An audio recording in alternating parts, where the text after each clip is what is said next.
ممكن اشوف نفسي رئيس نادي الاهلي، اوكي.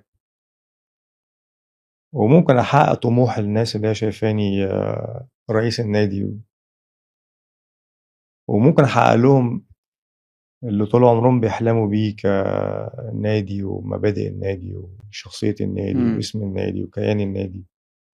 بس لما دخلت في موضوع الإدارة شفت الدنيا على حقيقتها شوية، يعني مش من بعيد زي ما كنت من وانا بلعب كورة او لعيب كورة. شايف الموضوع بوضوح اكتر. بحس دلوقتي ان انا معيش او مش قادر امسك سيف ودرع واخش المعركة دي حاليا وانا بكلمك دلوقتي، بعد ما شفت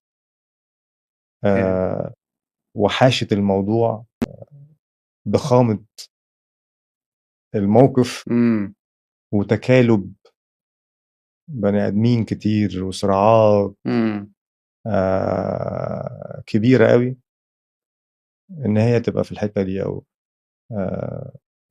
عندها تطلعات او هي عندها غرض تدي البني ادم اللي الجمهور شايف ان هو ممكن يبقى رئيس النادي ويحقق طموح النادي فيه، بس بديوب وكتف، بخنجر، بمش عارف ايه. اهم حاجة ان البني ادم اللي هو حسام غالي ده، الانطباع اللي متاخد من الجمهور انه يبقى رئيس النادي الاهلي، لا، ان احنا نشوه الصورة دي، او نخلي الانطباع يتاخد ده غلط. انتم بتفكروا غلط، ما هو ما ينفعش. فدايما في خناجر طبعا في الظهر طبعا بتتحط. طبعا. تخيل. اقدر احارب جدا جدا،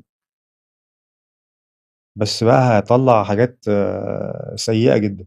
وانا ما بعملش كده، ولا عمري اتحط في موقف ان انا اخش احارب حروب غير شريفة او غير نزيهة. انا دايما بحارب حربي شريف ونزيه، وش لوش، او انا بمجهودي وبعرقي هاخد اللي انا عايزه. لكن الحاجات اللي في الظهر دي والتكتيك مش بتاعتي وما اعرفش اعملها، ولا عمري هعرف. عمري ما شادي اجي اقول لك دلوقتي اقعد اضحك في وشك واحضنك وابوسك ومن وراك اديك مش هتعرف، حتى لو لعبتها مش هتعرف تلعبها زيهم، هم اشطر منك، فاهم؟ ومش هعرف العبها زي ما اصلا. بقول لك، انا حتى لو اصلا حاولت. انا لو شادي ده مش داخل لي هنا، هتبص لوشي هتعرف ان شادي ده مش داخل لي. بصراحه سليم. اوكي طبعا. بدون تفكير. كان ايه اللي بيميزه من وجهة نظرك يعني؟ شايف الاهلي، حاسس بشخصيه الاهلي، حط قدامه صراحه سليم، وضوح والصراحه والرجوله. يكبرك وانت شغال معاه، ما يصغركش.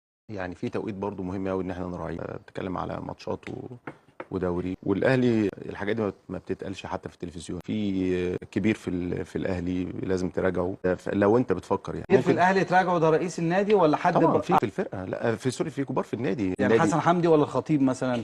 لا، في يعني في لجنه حكماء، وفي كبير في النادي دلوقتي كابتن الخطيب طبعا. أيوة. الاصول لازم تقول كده يعني. لكن في الاصول لازم تتبع على طول. في الاصول في الاهلي مش كل حاجه اللي حلوه ليك انت ممكن تبقى حلوه للنادي، ما تبقاش كده. لازم تراعي حاجات كتير قوي. يعني انت لو اتقال لك ما تخشش مش هتخش؟ لو في مصلحه النادي مش هتخش طبعا، مش هتخش. انا جايب لك الفرق بين حسام غالي وسيد عبد الحفيظ. خلي بالك، سيد عبد الحفيظ لما كان بيتكلم عن انتخابات من اسبوعين قال لك اشوف الكبير وكل تصريح ليه وقته عشان احنا في دوري وحاجات كتير. ومش هجيب لك بقى، مش هجيبها لك، انت كده عارفين تصريح سيد عبد الحفيظ بعد ما مشي من الاهلي من مدير الكوره، ومشي بطريقه مش حلوه وكلنا انتقدنا الخطيب فيها ومجلس الاداره كله، قلنا حسام غالي السبب. ولكن الراجل عمره ما عمل كده سيد عبد الحفيظ، عشان كده احنا بنحب سيد عبد الحفيظ. على فكره حب الاهلي مش هو عصبيه في الملعب وكلام من ده كله يا كابتن حسام، لا حبيبي، لا يا حبيبي، لا. حب الاهلي اللي هو بيعمله سيد عبد الحفيظ والله، مش اللي انت بتعمله. ده اول حاجه. انت بتقول انت دخلت الاداره شفت الناس على حقيقتها، حقيقتها هم كانوا لابسين وش، وبتقول بتشوف صراعات كتير على المنصب. يا كابتن حسام معلش، اي انتخابات في مصر ان شاء الله لو انتخابات ايه تحت السلم لازم يكون فيها صراعات. انت فاكر كله كده يقول لك لا لا يا حبيبي خش انت؟ لا يا حبيبي انت غلطان. ده اي حد في مصر صغير كده يقول لك اي انتخابات فيها صراعات، مجلس الشعب، مجلس الشورى، نادي الاهلي، نادي الزمالك، وحاجات كتير، النقابات، كل يا باشا في صراعات يا حبيب قلبي. انت فاكرها ايه؟ هيطبطبوا عليك؟ بص يا كابتن حسام، مش هقول بقى تقول انت عمال تقول برضه، وبرضه تقول مش عارف ضربني في خراب في ظهري. بص يا كابتن حسام، احنا عامه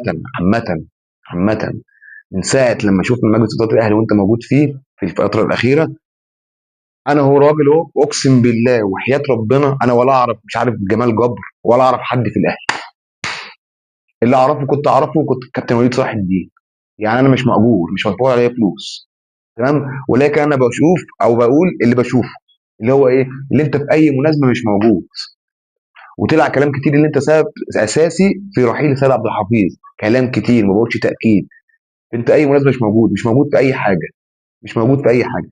بص يا كابتن حسام بس افهمك حاجه، انت بتقول كابتن صلاح حسين قدوتي، طبعا كابتن صلاح حسين قدوه كل رؤساء مصر، الانديه يعني، وراجل حقيقي ومش بيزيف والكلام من ده كله. بص يا كابتن حسام، منذ قديم الازل الاهلي او ادارات الاهلي بتسلم الرايات لبعضها باستثناء محمود طاهر.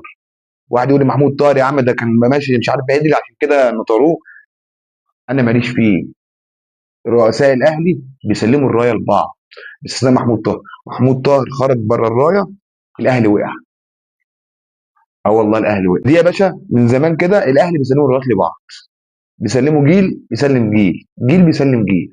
انت بقى يا حبيبي طلعت قلت تصريحات مش في وقتها، وتصريحات ضد الاداره. يا باشا انا كراجل اهلاوي انا مع اللي سايق، معلش فريق الاهلي دلوقتي او نادي الاهلي دلوقتي حاجه تانية، يحصل جوه صراعات جوه الاداره مش بتاعتي انا. انا شايف فرقتي ايه والناديه ايه. النادي الاهلي عنده كام فرع، بيعمل استاد، الفريق ماشي كويس، الفريق حقق حاجات ما حققهاش منذ سنين طويله. انت راجل بقى حاقد، راجل عايز يبقى ليك كلمه ليك شخصيه زي الملعب، لا دي حاجه تانية. انت اعتقد يا حسام غير عمرك ما هتبقى رئيس النادي الاهلي. اه والله انت عارف ليه؟ لانك اتكرهت.